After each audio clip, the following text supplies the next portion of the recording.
நாம் ஜிலேபி செய்வதற்கு 2 கப் ஜீனி எடுத்துக்கொள்ள வேண்டும்.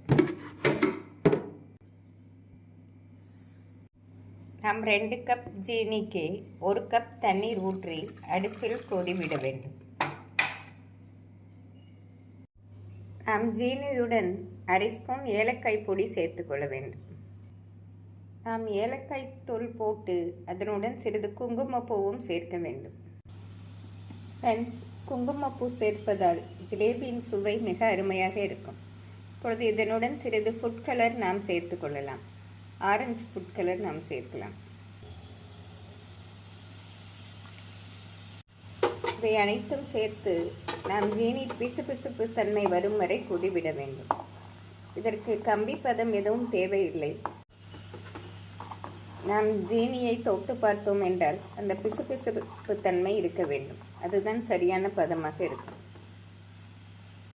ஃப்ரெண்ட்ஸ், ஜீனி இப்பொழுது பிசுபிசுப்பு தன்மையோடு வந்துவிட்டது. இப்பொழுது நாம் அடுப்பை ஸ்விட்ச் ஆஃப் செய்து விடலாம்.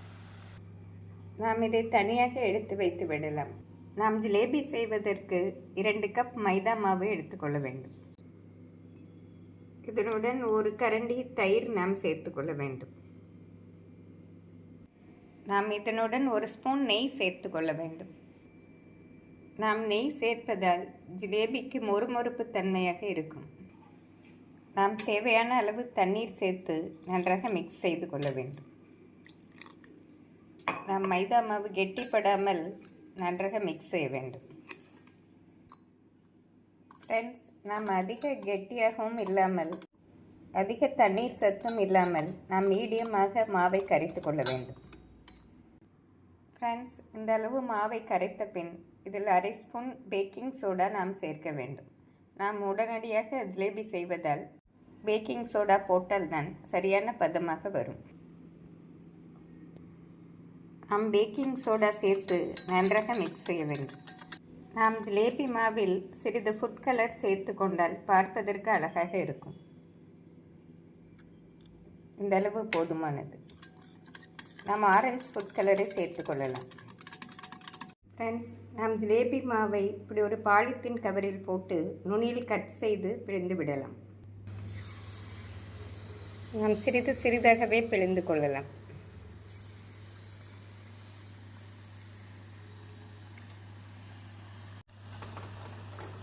இது 1 நிமிடத்திலே நமக்கு நன்றாக வெந்து வந்துவிடும். நாம் இதை எடுத்தவுடன் உடனே ஜீனி தண்ணியில் போட்டுவிட வேண்டும். ஃப்ரெண்ட்ஸ், இந்த அளவு நிறம் மாறி வரவும் நாம் எடுத்த ஜீனி தண்ணியில் போட்டு விடலாம். ஃப்ரெண்ட்ஸ், நாம் 5 நிமிடம் ஜீனி தண்ணியில் போட்டு இதை எடுத்து வைத்து விடலாம். ஃப்ரெண்ட்ஸ், அருமையாக மினி ஜிலேபி ரெடியாகிவிட்டது. நாம் பாலித்தீன் கவர் ஓட்டை சிறிதாக போட்டால் ஜிலேபியும் பொடியாக வரும். சற்று பெரிதாக போட்டோம் என்றால் இப்படி தடிமனாக வரும். நாம் ஃபுட் கலர் மிதமாக சேர்த்ததால் இந்த அளவு கலர் வரும். நாம் பார்ப்பதற்கு கலர்ஃபுல்லாக இருக்க வேண்டும் என்றால் இன்னும் சற்று அதிகமாக கலர் சேர்த்து கொள்ளலாம். Thank you friends.